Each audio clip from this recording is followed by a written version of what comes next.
Y el título de esta enseñanza es Lo que entierras, te entierra. ¿What? Lo que entierras, te entierra.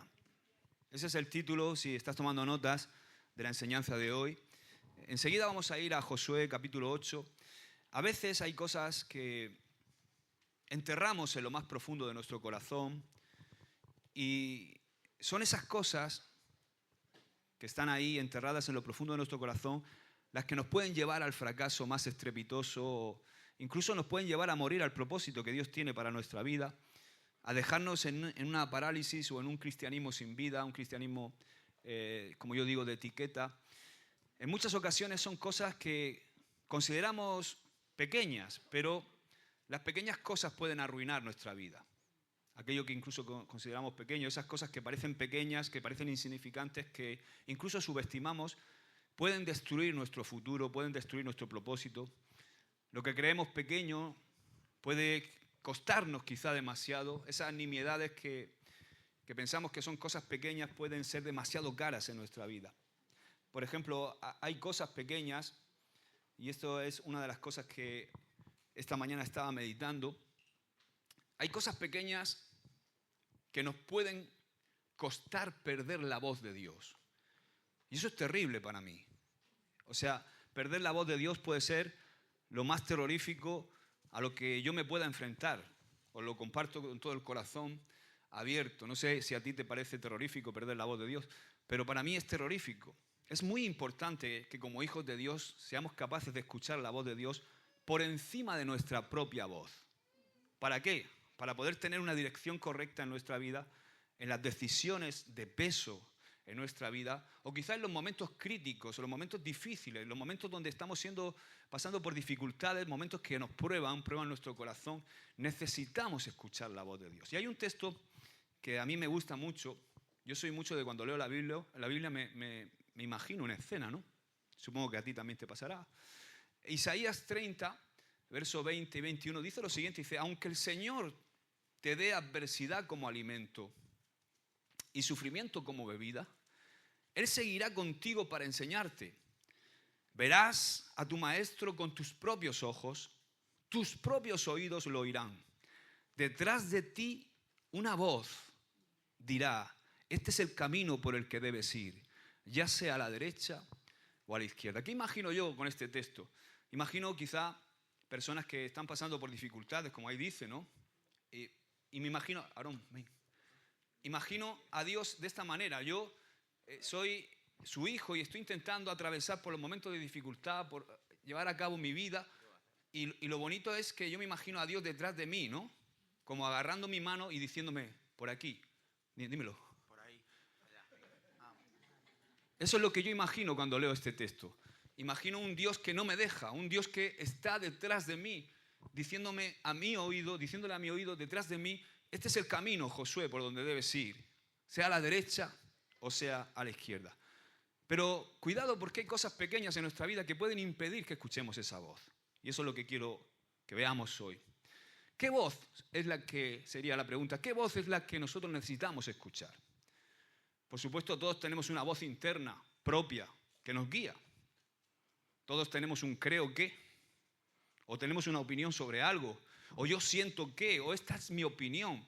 Pero cuando las cosas se complican, cuando vienen momentos difíciles a nuestra vida, necesitamos una voz que sea una voz más alta, una voz más sabia que la nuestra, que sea más santa. Necesitamos la voz de Dios. Isaías nos promete que aún en tiempos de aflicción, si estamos dispuestos a escuchar, Dios nos va a hablar. Qué promesa esta, ¿verdad? ¿Te gusta esta promesa? ¿Cuántos quieren escuchar la voz de Dios hoy aquí? ¿Cuántos quieren escuchar: Juan, por aquí, Aarón, por aquí? Y que sea Dios quien nos pueda hablar. Es horrible, de verdad. A mí me horroriza, vuelvo a repetir, la idea de perder la voz de Dios y quedarme solamente con mi propia voz, de perder la sabiduría de Dios y quedarme solamente con mi propia sabiduría. Por eso quiero orar en este momento. Padre, inclina tu rostro ahí antes de seguir. Padre, abre nuestros oídos, Señor. Abre nuestros oídos espirituales hoy, que podamos escuchar tu voz. Quita toda confusión todo error de nuestra vida, Señor. Cuando nos exponemos a tu palabra es un martillo que da forma, tu palabra es un bisturí, tu palabra, Señor, es alimento para nuestro espíritu. Quita, Señor, toda cosa que pueda confundir nuestra vida, el orgullo, la autosuficiencia, Señor. Necesitamos oír tu voz y seguir tu voz, Señor, seguir tus instrucciones. Te lo pedimos en el nombre de Jesús. Amén y amén. Quiero ver 7 aspectos hoy y que van a estar alrededor de Josué capítulo 8 y también vamos a ver Josué capítulo 7. La diferencia entre escuchar, es el primer aspecto que me gustaría ver, a Dios y escucharse a uno mismo. La Biblia nos enseña el contraste entre estas dos voces que hay en nuestra vida y el peligro de guiarnos solamente por nuestra voz. Y yo no quiero quedarme, como he dicho antes, con solamente lo que yo creo, con el creo que o me parece que. Yo quiero quedarme con esto es lo que Dios ha dicho. ¿Entiendes, verdad? Por eso vamos a la palabra hoy y vamos a ver un ejemplo en la palabra, por supuesto. Veamos las órdenes de Josué. Las órdenes, que Josué recibió para derrotar a la segunda ciudad que conquistaron tras Jericó. Se trata de la pequeña ciudad de Ai, o Jai, como quieras decirlo. Vamos a Josué capítulo 8, vamos a ver cómo conquistaron esta ciudad. Verso 1 dice, entonces el Señor le dijo a Josué, no tengas miedo ni te desanimes. Toma a todos tus hombres de guerra y ataca la ciudad de Jai, porque te he entregado al rey de Jai, a su pueblo, su ciudad y su tierra. Los destruirás tal como destruiste a Jericó y a su rey. Pero esta vez podrán quedarse con el botín y los animales. Preparen una emboscada detrás de la ciudad. Está dándole la estrategia, ¿no? La estrategia era totalmente distinta a cómo conquistaron Jericó. Entonces Josué y todos los hombres de guerra salieron a atacar a Jai. Josué eligió a 30.000 de sus mejores guerreros y los envió de noche. Y esta es la estrategia, con la siguiente orden. Escóndase en emboscada, no muy lejos detrás de la ciudad, y prepárense para entrar en acción. Cuando nuestro ejército principal ataque a los hombres de Jai, saldrán a pelear como lo hicieron antes y nosotros huiremos de ellos. Dejaremos que nos persigan hasta alejarlos de la ciudad, pues dirán, los israelitas huyen de nosotros como lo hicieron antes. Entonces, mientras nosotros huimos de ellos, ustedes saldrán de golpe de su escondite y tomarán posesión de la ciudad, pues el Señor su Dios la entregará en sus manos. Prendan fuego a la ciudad tal como el Señor lo ordenó. Esas son las instrucciones. O sea, aquí la instrucción era clara. 30.000 hombres tenían que estar detrás de la ciudad escondidos y el ejército principal iba a enfrentarse a las puertas de Jai para que salieran a luchar los guerreros de Jai y iban a emprender una huida para alejarlos, y mientras que todos los guerreros de Jai salían, los 30.000 que estaban apostados, escondidos, salían y tomaban la ciudad. ¿Se entiende, verdad, la estrategia? Unas instrucciones muy específicas de Dios. Instrucciones diferentes, como vimos hace unas semanas, diferentes a las de Jericó. Están a punto de enfrentarse a Jai, pero me gusta porque tienen instrucciones de Dios. Como hemos leído en el texto de Jeremías, tienen a Dios guiándolos en este caso. Ahora, lo interesante es que Israel aquí escuchó a Dios, pero hubo un momento en donde no escucharon a Dios. No sé si sabéis que esta es la segunda batalla contra Jai. ¿Por qué? Porque la primera batalla fue catastrófica. ¿Por qué fue catastrófica, Josué? Porque fueron guiados por la voz de un hombre. Fueron guiados por la voz de hombre y no por la voz de Dios. En la primera ocasión, elaboraron ellos su propio plan de conquista sin consultar a Dios. Mira lo que dice Josué 7, verso 2. Josué envió a algunos de sus hombres desde Jericó, acababan hacía poquito, quizá unos meses o un año, dice los historiadores aproximadamente, que habían conquistado Jericó. Y dice que Josué envía a algunos de sus hombres desde Jericó para que espiaran la ciudad de Jai, que está al oriente de Betel, cerca de Betabén. Cuando regresaron, le dijeron a Josué, no es necesario que todos vayamos a Jai. ¿Quién dijo que no es necesario? Ellos, ¿no? No es necesario que vayamos todos a Jai. Bastará con 2.000 o 3.000 hombres para atacar la ciudad. Dado que ellos son tan pocos, no hagas que todo nuestro pueblo se canse teniendo que subir hasta ahí. Así que enviaron a unos 3.000 guerreros, pero fueron completamente derrotados. Los hombres de Jai persiguieron a los israelitas desde la puerta de la ciudad hasta las canteras y mataron como a 36 hombres que iban en retirada por la ladera. Los israelitas quedaron, fíjate, quedaron como paralizados de miedo ante esto y su valentía se desvaneció. Tremendo, ¿verdad? Fijaos, porque la misma ciudad, Jai, el mismo enemigo, pero resultados completamente diferentes en Josué 7 y en Josué 8. ¿Qué sucedió aquí? Aquí es donde el miércoles creo que fue. ¿Miércoles? ¿Cuándo fue? Sí, miércoles. El miércoles aquí es cuando estaba leyendo esto, cuando el Señor comenzó a hablarme sobre esto. Necesitamos ir hacia el futuro, hermanos. Dios nos está hablando de todo lo que tiene para nosotros, de todo lo que tiene para nosotros como familia, como ministerio. Y necesitamos enfrentar el futuro, pero necesitamos no escuchar nuestra propia voz. Necesitamos escuchar la voz de Dios. ¿Amén? ¿Cuántos quieren escuchar la voz de Dios? La diferencia entre las batallas, estas dos batallas, no fue la estrategia en sí. La diferencia fue la voz que siguieron. La voz a la que hicieron caso. En la primera batalla ni siquiera oraron, ni siquiera buscaron al Señor, ni siquiera consultaron al Señor. Ellos pensaban que, ellos creían que, no alcances al pueblo, envía 2. Yo creo que con 2 o 3 mil va bien. El pensé que y el creí que, ¿no? Yo pienso que si mandamos esto, pues vamos a conquistar esta ciudad tan pequeña. Ya si hemos conquistado Jericó, pues ¿cómo no vamos a conquistar Jai, no? En cambio en la segunda, Dios habla. Ellos escuchan y llega la victoria. Amén. Por eso yo no quiero vivir del yo creo. Yo no puedo vivir del yo creo. Yo tengo que vivir del Dios ha dicho. Amén. Ahora, en 1986, apenas tenía yo 9 años, recuerdo este acontecimiento. Recuerdo que lo vi en mi tele ITT y me quedé impactado, ¿no? No sé si has oído hablar del transbordador Challenger, ¿no? El transbordador espacial Challenger despegó un martes 28 de enero de 1986 y se desintegró a los 73 segundos después del lanzamiento. ¿Qué es lo que provocó esa desintegración del transbordador? Y la muerte de 7 miembros de la tripulación. ¿Sabes lo que fue? Una junta tórica. Una simple junta tórica. O sea, el transbordador tenía 1.000.000 de piezas. 1.000.000 de piezas. O sea, ¿qué quiere decir? Que 999.999 piezas estaban bien. Pero había una pequeña junta que ni siquiera era muy cara, que estaba mal. Y una pequeña junta tórica defectuosa causó 7 familias destruidas y un país entero conmocionado. Era algo aparentemente insignificante, pequeño, económico, barato, pero era algo vital, era algo esencial.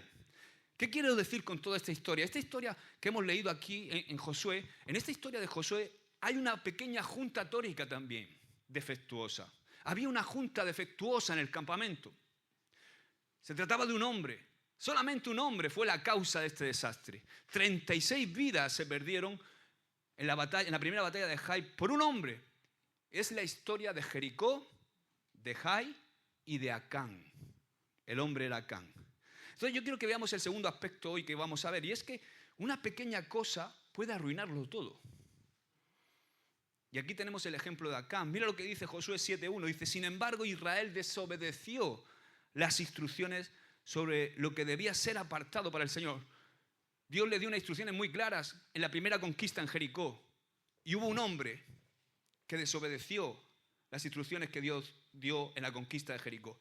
Dice, un hombre llamado Acán había robado algunas de esas cosas consagradas, así que el Señor estaba muy enojado con los israelitas.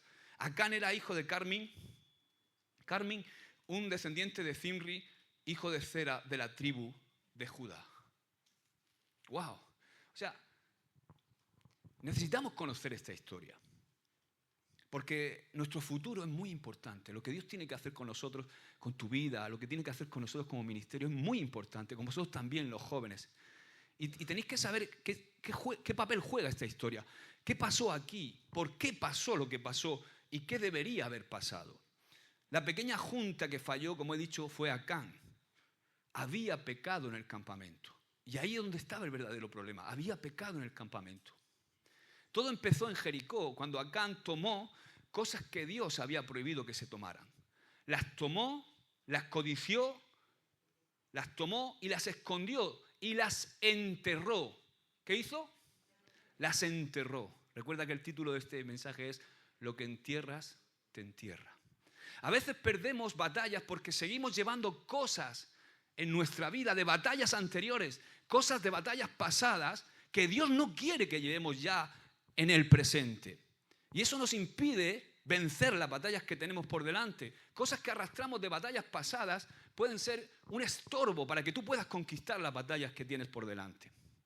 Cosas como, por ejemplo, una pequeña desobediencia en tu vida, un pecado quizás oculto, pueden ser una junta tórica que está defectuosa en nuestra vida y de repente nuestro futuro explota. Acán tomó algo que Dios había prohibido. Y por esa simple acción, que parecía una simple acción, murieron 36 personas. El pueblo fue derrotado. La voz de Dios se silenció y el futuro de repente se detuvo.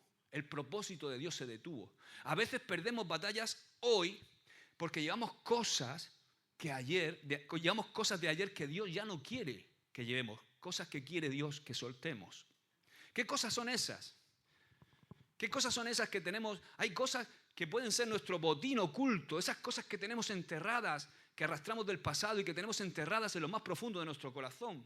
Quizá puede ser un rencor, quizá puede ser heridas del pasado, donde hemos sido dañados por alguna circunstancia.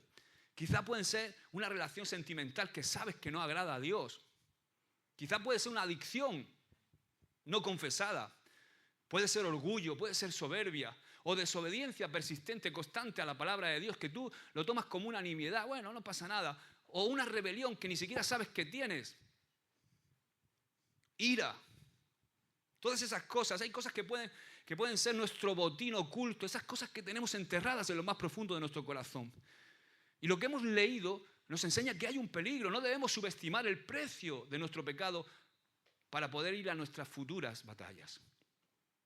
El pecado sabotea nuestras decisiones del futuro. ¿Por qué? ¿Por qué sabotea el pecado nuestras decisiones del futuro? Porque elimina la voz de Dios y nos deja con nuestra propia voz. O sea, ven, Aarón, otra vez. ¿Qué haces? Apuntando. Luego te paso el apunte. O sea, de repente el pecado lo que hace es que yo voy caminando y Dios va conmigo, como hemos dicho ahí en Isaías 30. A ver. No, dime tú por dónde. Y de repente el pecado lo que hace es eliminar la voz de Dios. Y ya me quedo yo solo con mi voz. Ya soy yo mismo con mi mecanismo. Esa es la gran tragedia del cristianismo hoy día, una de las grandes tragedias del cristianismo. Porque, mira, el pecado a veces nos lleva más lejos de lo que queremos ir. Nos pegamos una vuelta tremenda. De hecho, el pecado lo que hace que nos mantiene más tiempo del que queremos estar. Y muchas veces el pecado nos va a costar más de lo que queremos pagar. ¿Sabes lo que significa Acán? El nombre Acán. El que causa problemas, perturbador, el que trae aflicción o desastre. Ese es el significado del nombre Acán. Significa el que causa problemas, el que perturba y el que trae aflicción y desastre. Pero ¿sabes qué? Acán no solamente es un nombre o un significado etimológico en el original hebreo. Representa más que un nombre, es un espíritu, es una tendencia, es una inclinación del corazón. Acán es un obstáculo, es cuando hay algo enterrado en lo más profundo de nuestro corazón, enterrado en nuestra vida, algo que Dios ha prohibido y lo tenemos enterrado en nuestro corazón.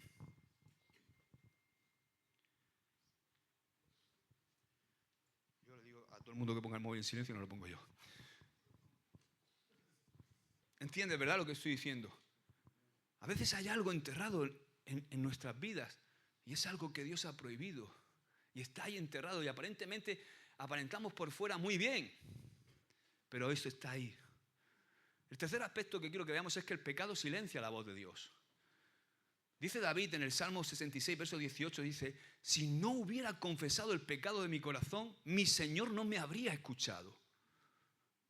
O sea, si no confieso mi pecado, el Señor no me escucha. Pedro también dice algo similar, ¿no? Cuando habla de las mujeres y de los hombres, ¿no? Que si no tratamos bien a nuestras esposas, o no nos tratamos bien entre los cónyuges, nuestras oraciones son estorbadas. O sea, el pecado no solamente nos aleja de Dios, sino que nos deja solos con nuestra propia voz.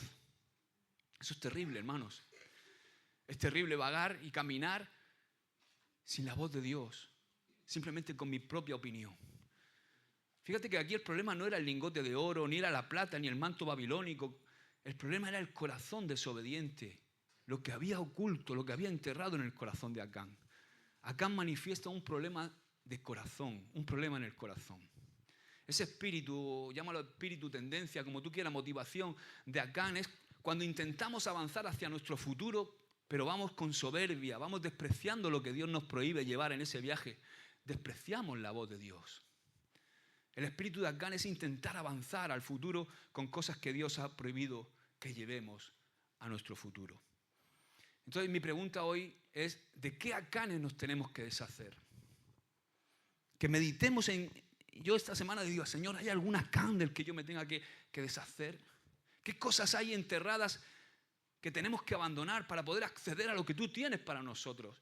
No queremos ser personas paralizadas, queremos de verdad llegar al propósito que Dios tiene con nuestra vida. Pero si no sacamos esas cosas que tenemos enterradas en nuestro corazón, si no descubrimos dónde está Acán en nuestra vida, no vamos a poder avanzar hacia nuestro futuro. Quizá es amargura.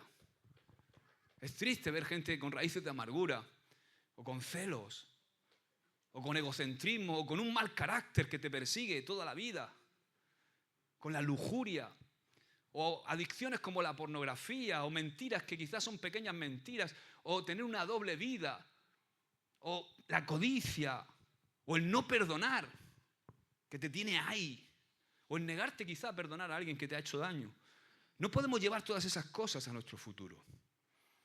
Dios no quiere que tú lleves eso para que puedas entrar a lo que Él tiene prometido para ti.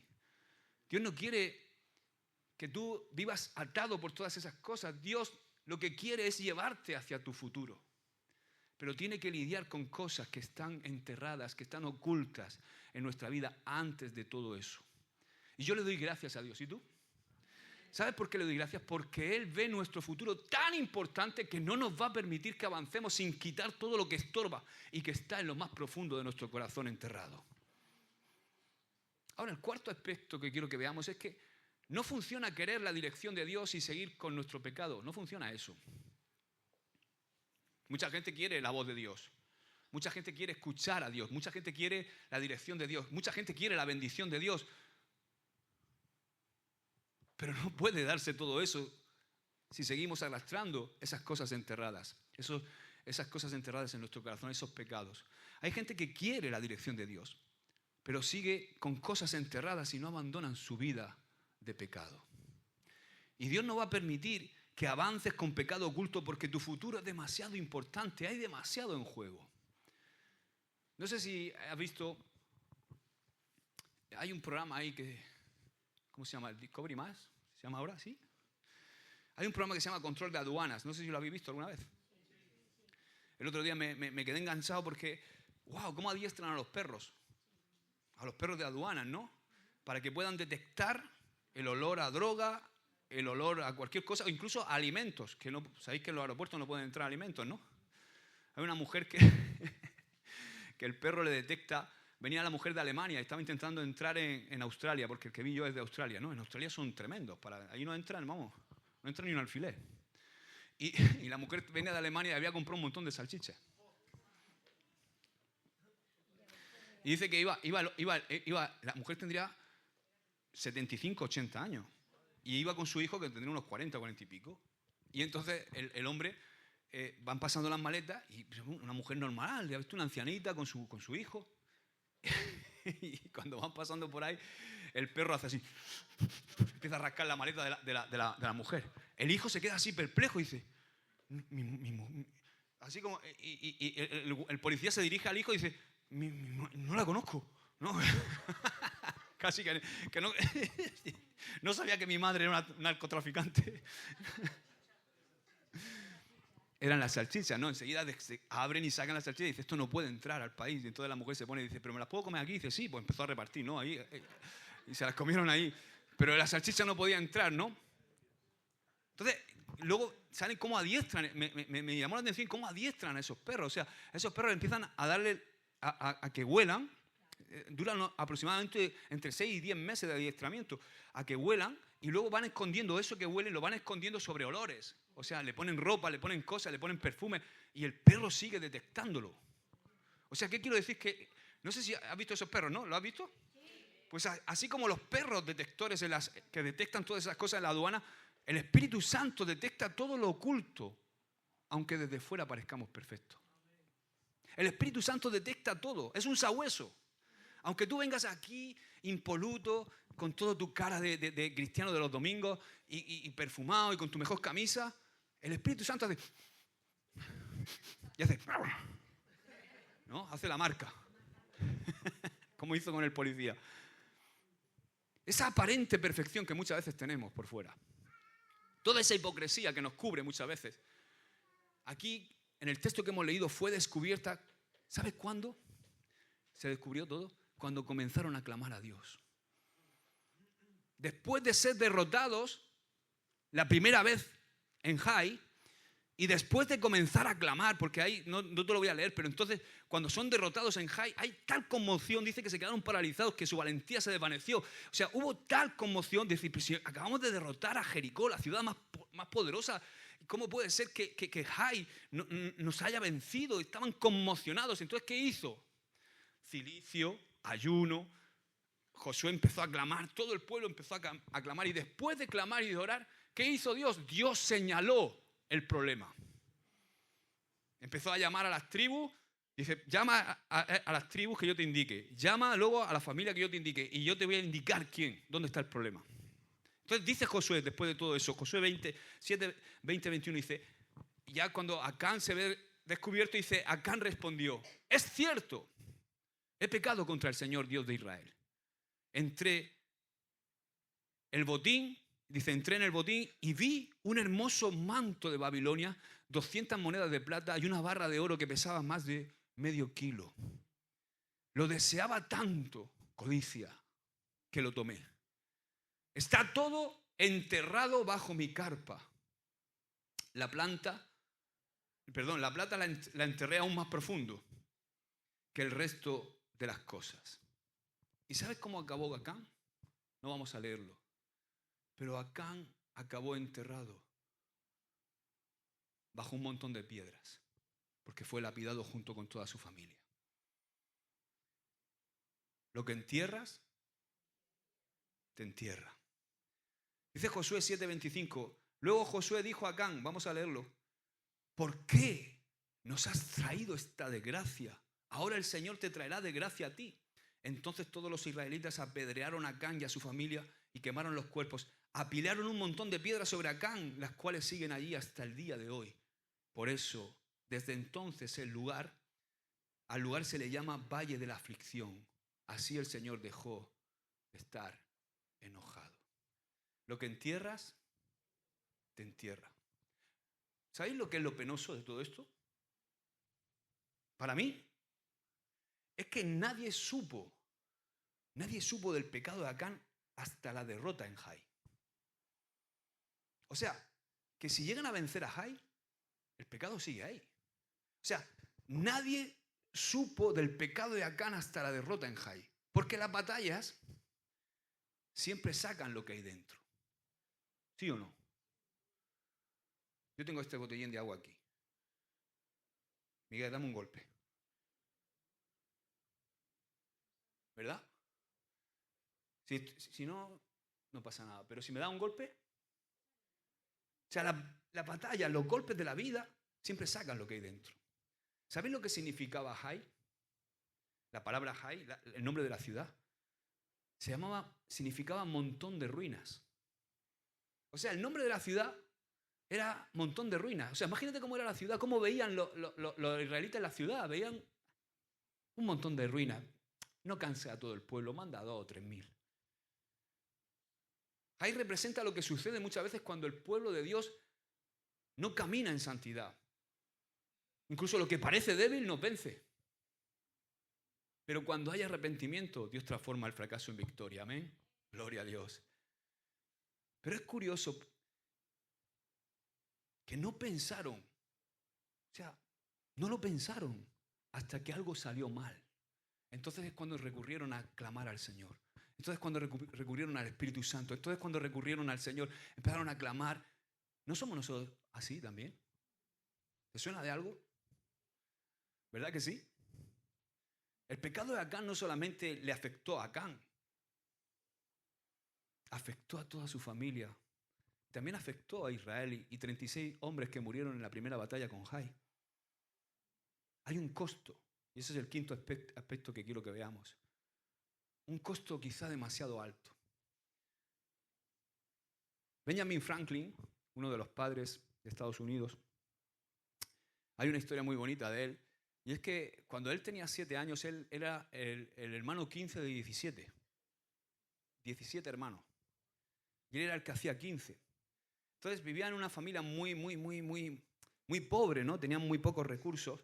Pero el día de su 7º cumpleaños, su madre le dio unos centavos que pudo ahorrar, que para él era una cantidad enorme por su economía.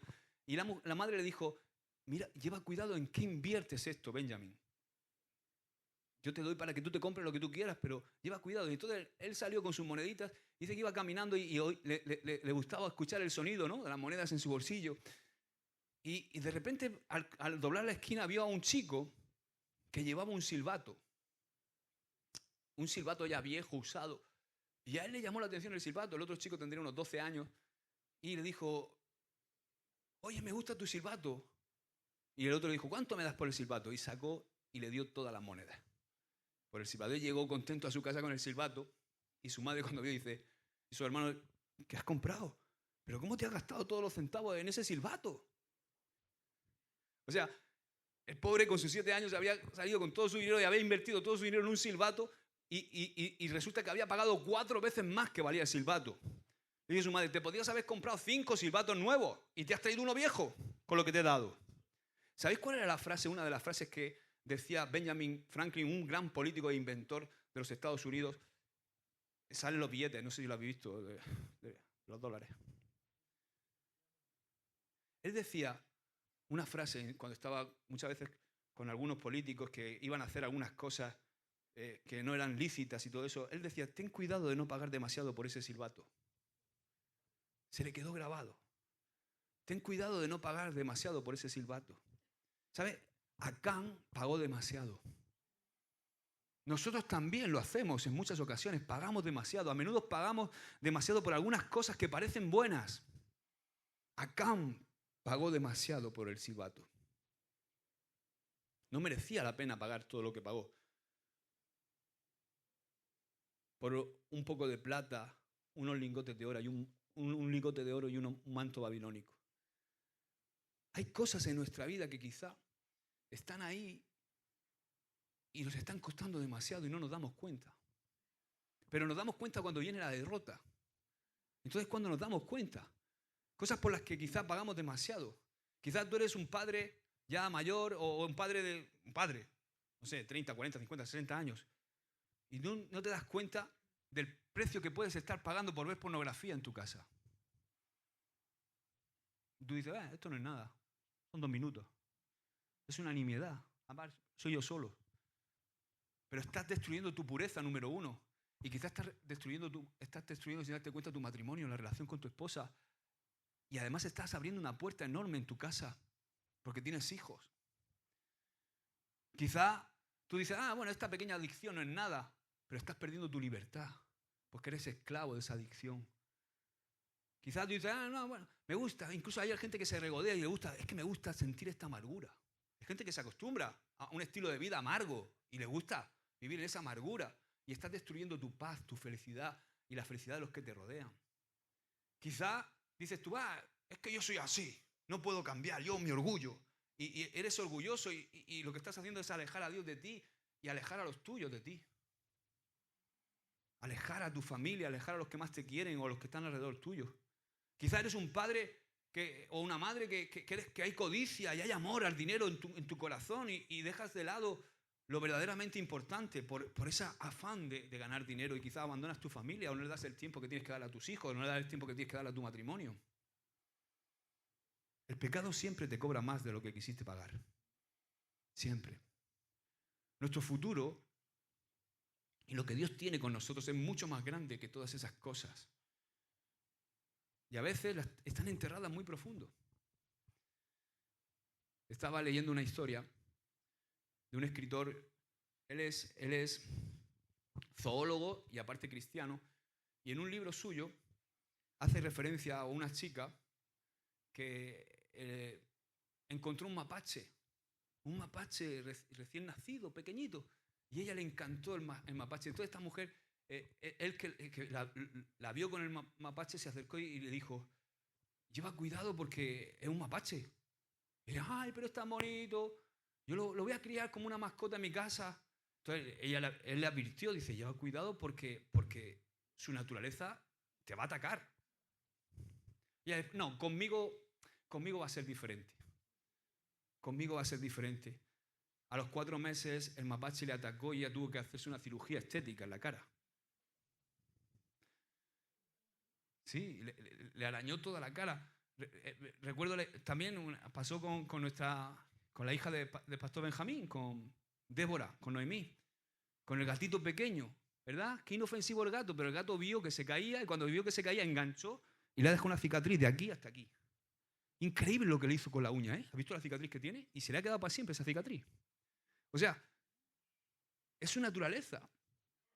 Y este hombre le advirtió, le dijo, no te lleves el mapache a casa, el mapache es mejor que lo soltemos en libertad. No, yo lo quiero, ella conmigo va a ser diferente, porque mira qué bonito, qué bonito. Pues sabes, el pecado es como ese mapache. Muchas veces pensamos, bueno, conmigo no será igual, a mí no me va a destruir esto.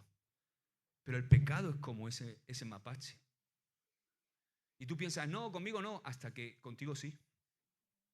Esta chica pensó que sabía más que un zoólogo, que sabía más que este hombre que trabajaba en el zoo.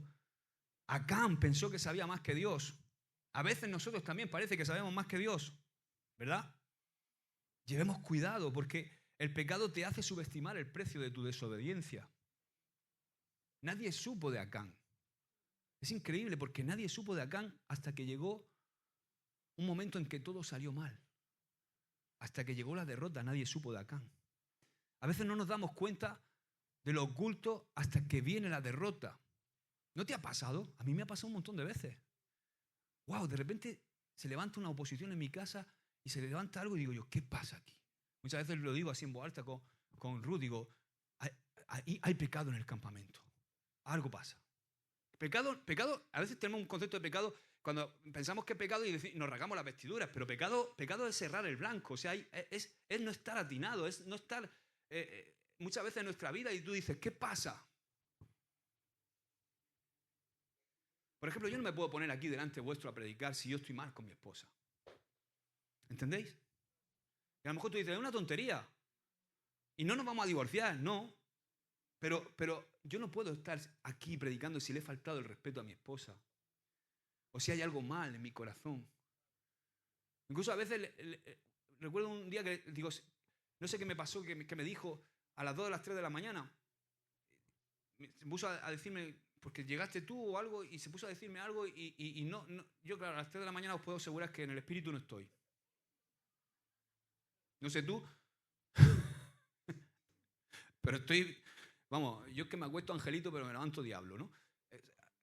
Y más a las 3 de la mañana. Pues no sé qué le contesté mal. Y al día siguiente cuando me levanto, yo estaba orando y, ¿tú viste cómo es tu esposa? Tú no puedes hablarle así, aunque sean las 3 de la mañana.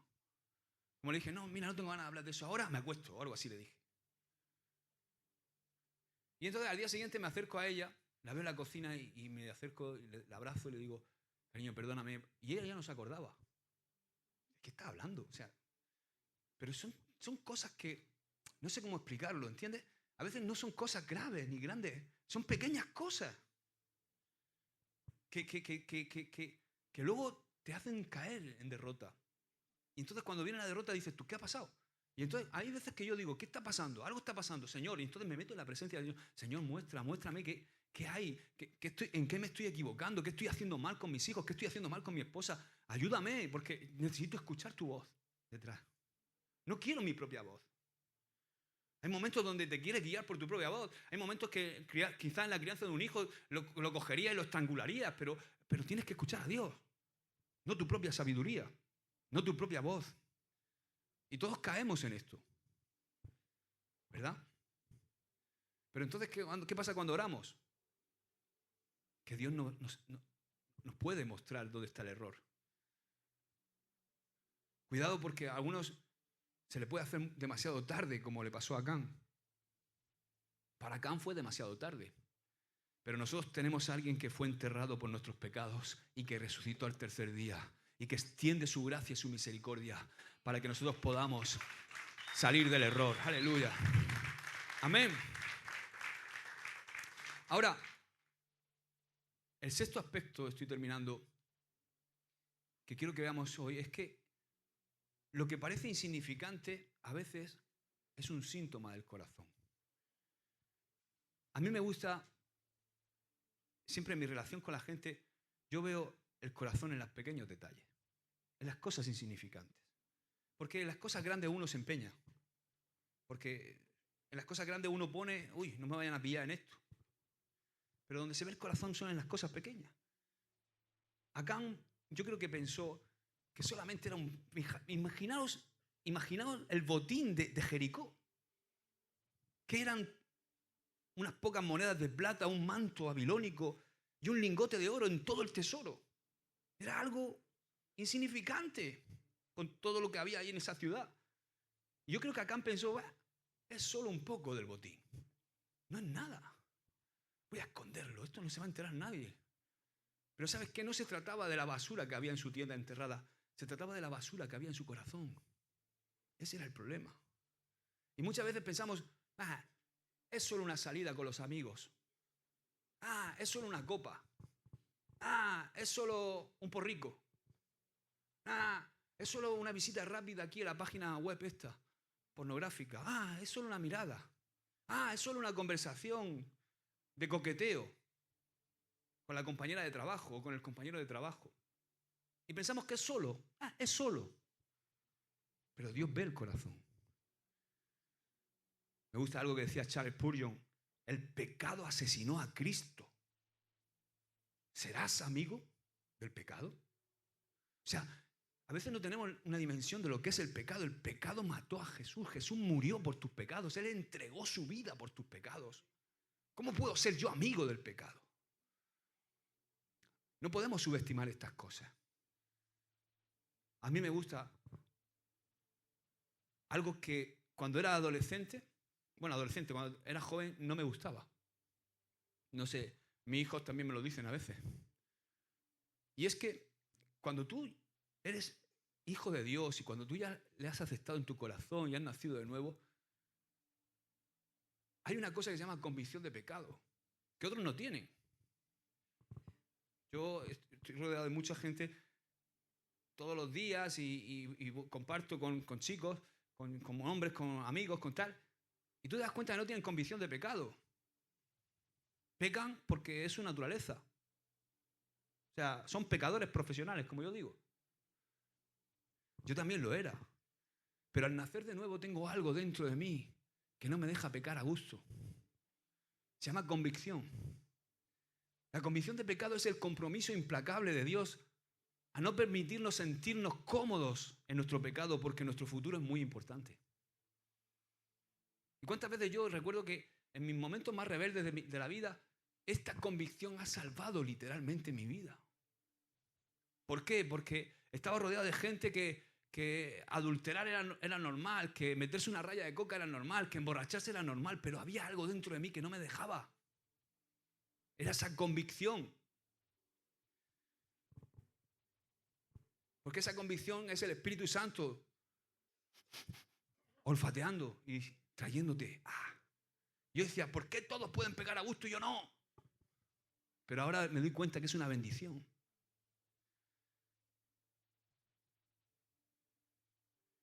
necesitamos sacar esas pequeñas cosas también. Todas esas cosas. El otro día estaba hablando con un chico y me dice, mi mujer no me ha pedido perdón nunca. ¡Wow! Esas personas que no piden perdón nunca, ¿conoces alguno? Que no le piden perdón nunca a su cónyuge. ¿Sabes? Las personas que no piden perdón a otros probablemente se arrepienten poco ante Dios. Yo a veces estoy pidiéndole perdón a todo el mundo, ¿no? Pero esas personas que no le piden perdón a nadie, probablemente ante Dios tampoco se arrepienten nunca. Porque el arrepentimiento ante Dios y pedir perdón a otros suele ir de la mano. Conectado a un hermano, lo siento. Está conectado un Dios, lo siento. Entonces no podemos llevar todas esas cosas a nuestro futuro. Cuando pides perdón, cuando actúas arrancando todo eso de tu vida, tú estás avanzando. El pecado nos hace a veces subestimar el precio de la desobediencia. No lo subestimemos. Saquémoslo a la luz. Saca a la luz antes de que te destruya. Desentierra aquello que te puede enterrar. Amén. Y quiero terminar ya con esta reflexión. No vivamos con un cristianismo impío. ¿Cristianismo impío? ¿Cristianismo impío? ¿La misma frase? Parece una incongruencia, ¿verdad? ¿Se puede ser cristiano e impío al mismo tiempo? ¿Tú crees? Sí, claro que se puede ser cristiano y un impío al mismo tiempo. ¿Qué es el cristianismo impío? Bueno, ese cristianismo que dice Dios al principio y al final, pero no en medio. Dios al principio y al final, pero no en medio. ¿Sabes una cosa que me molesta de todo esto que hemos leído de Josué? Me molesta que él no oró antes de la batalla. Solamente oró después del desastre. ¿Cuántas veces queremos que Dios nos salve? ¿Verdad? Todos queremos que Dios nos salve, ¿verdad? Y que nos lleve al cielo. Pero no queremos que nos guíe en la vida día a día. Eso no lo queremos. Porque impío no solamente es ateo o agnóstico. Impío es vivir sin Dios en tu día a día. Dice, mira lo que dice sobre esto Apocalipsis, capítulo 3, versos 15 y 17, porque aquí le está hablando a la iglesia, le está hablando a cristianos. Dice, yo conozco tus obras, ni eres frío ni caliente. Ojalá fueses frío o caliente, pero por cuanto eres tibio y no frío ni caliente, te vomitaré de mi boca. O sea, este tipo de cristianismo impío le produce náuseas al Señor. Dice, te vomitaré de mi boca. Ahora, mira el contraste. Porque tú dices, mira lo que dice esta gente de sí misma. Yo soy rico y me he enriquecido y de ninguna cosa tengo necesidad. Ya tengo la salvación. Y dice el contraste, mira lo que dice Dios. Y no sabes que tú eres un desventurado, miserable, pobre, ciego y desnudo. ¡Wow! Impresionante el contraste de lo que Dios dice de esta iglesia, de este tipo de iglesia, y de lo que ellos dicen de sí mismos. Pensar que estamos bien, pero somos unos desventurados, unos miserables, unos pobres, unos ciegos, unos desnudos. Josué, en su primera batalla, solamente envía 3.000 soldados cuando necesitaba 30.000, o sea, envió 27.000 menos, 90% menos de lo que necesitaban en la primera batalla. Y lo que me molesta es que no se detiene a orar para hacer eso. ¿Saben lo que creo? Creo que en la primera batalla con Jai, si Josué se hubiera detenido a orar antes de ir contra la ciudad de Jai, Dios le hubiera mostrado que había pecado en el campamento. Pero esa es nuestra costumbre. Tenemos la costumbre de no detenernos a escuchar la voz de Dios, sino que escuchamos nuestra propia voz. Nosotros sabemos más que nadie, nosotros sabemos cómo vivir, nosotros sabemos, no, Señor, sí, sálvame y ya en el cielo nos vemos, que en medio ya me encargo yo. Pero es que encima de todo tenemos a veces la desfachatez, que Dios no se ofende, pero tenemos la desfachatez de pedirle a Dios, oye, bendíceme, bendice mis planes. Y tú estás ahí y estás a veces pidiéndole un plan a Dios, pero Dios está tras tu pecado, porque no te puede dar el plan si no soluciona eso antes. ¿Por qué no tenemos la voz de Dios? ¿Por qué no tenemos un plan de Dios? ¿Por qué no tenemos un plan de Dios para el futuro? ¿Por qué vivimos un cristianismo mediocre? Es porque Dios dice, antes de que tú entres a conquistar lo que tengo para ti, tengo que lidiar con el pecado, con la desobediencia, antes de llevarte a tu futuro. Y Jesús oró, Jesús no, Josué. Josué oró después de la derrota y no antes de la batalla. Una vida cristiana impía es la vida que quiere a Dios al principio y al final, pero no en medio. Quiero que Dios me salve, quiero que Dios me lleve al cielo, pero en medio ya vivo yo mi vida, ya me encargo yo, ya decido yo. Por eso impío no es ser ateo, impío es vivir diariamente sin la voz de Dios. Y esa es una realidad de muchos que se llaman a sí mismos cristianos. Yo soy cristiano, digo, amén. Muchas veces yo digo amén. Creemos que necesitamos a Dios para ser salvos. O cuando el médico nos da un diagnóstico, ahí sí que necesitamos a Dios. Pero para lo demás, no es necesario, ya me encargo yo. Pero la verdad es que yo necesito a Dios en el principio, en el final, en el medio. Yo necesito a Dios siempre. Necesitamos a Dios cuando estamos sanos. Necesitamos a Dios cuando estamos enfermos. Necesitamos a Dios en todo momento. No podemos decir te necesito en Jericó, pero en Jai no. Necesitamos a Dios. Necesitamos su voz en todo momento de nuestra vida. Amén. Lo necesitamos para todo. No solamente para las cosas grandes de nuestra vida. Lo necesitas para todo. Necesitamos su voz detrás de nosotros. ¿Sabe? Hay una frase que me llamó la atención esta semana que le escuché a un pastor amigo. El hijo del orgullo es la presunción y el nieto del orgullo es la falta de oración. ¡Wow! El hijo del orgullo es la presunción. Yo creo, mi propia voz. Pero es que el nieto, el hijo de la presunción, nieto del orgullo, es la falta de oración. ¿Por qué Josué oró después de la derrota y no antes de la batalla? Tenía que haber orado antes de la batalla. Por eso nosotros es tan importante. No podemos vivir un cristianismo. Yo no puedo decir que soy cristianismo si no hablo con Dios nunca. Si no tengo una relación con Dios. ¿Cómo voy a escuchar su voz si hay pecado en mi vida y no oro? La oración es vital, es importante la intimidad con Dios. Sin intimidad con Dios, dudo de un cristianismo efectivo. Sí, serás salvo, gloria a Dios, pero serás un propósito inconcluso. Esa es la mayor desgracia del mundo. Hombres y mujeres que nacieron con un propósito, con talentos y dones, que se fueron a la eternidad sin cumplir el propósito. El diablo se conforma con eso. El diablo, claro que le gustaría llevarte al infierno, pero si vas al cielo se conforma con que no cumplas el propósito. Con que vivas un cristianismo mediocre. Sin fruto, infructífero. Pero yo quiero orar. Yo quiero ser un hombre y una mujer. Quiero que seamos hombres y mujeres de oración. Que oremos antes de la batalla para que cuando llegue la adversidad, cuando llegue el momento de aflicción, podamos oír la voz de Dios detrás de nosotros. Amén. Es horrible que la voz de Dios sea reemplazada por nuestra propia voz. ¿Y sabes qué? Dios nos está hablando y vamos hacia un nuevo tiempo. Y tenemos que asegurarnos de que no haya pecado en el campamento, que no haya pecado en nuestra vida. Y para eso necesitamos ir a Dios. Ser sinceros. El pecado y las cosas ocultas quieren sabotear nuestro futuro. Aprendamos a pedir la dirección antes de la batalla. No esperemos a que nos golpeen. Amén. Ponte de pie. No dejemos áreas de nuestra vida sin tratar. No dejemos cosas enterradas. Necesitamos la voz de Dios detrás de nosotros que nos indique cuál es el problema. Una voz tras de nosotros que nos diga, Josué, este es el camino, hijo. El otro día estaba leyendo una prestigiosa revista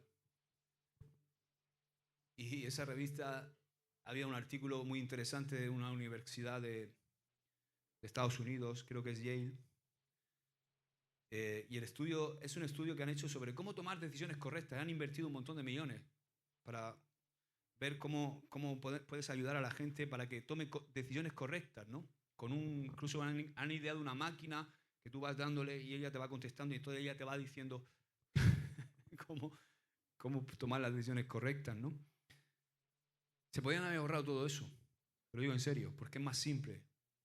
Es deshacerse del pecado y orar. Es ponerte bien con Dios, deshacerte del pecado y orar. Yo podría decirle, oye, no invirtáis más dinero en eso. Porque nuestro futuro es importante, amado. Tu futuro es importante. No esperes la derrota, reacciona antes. Amén.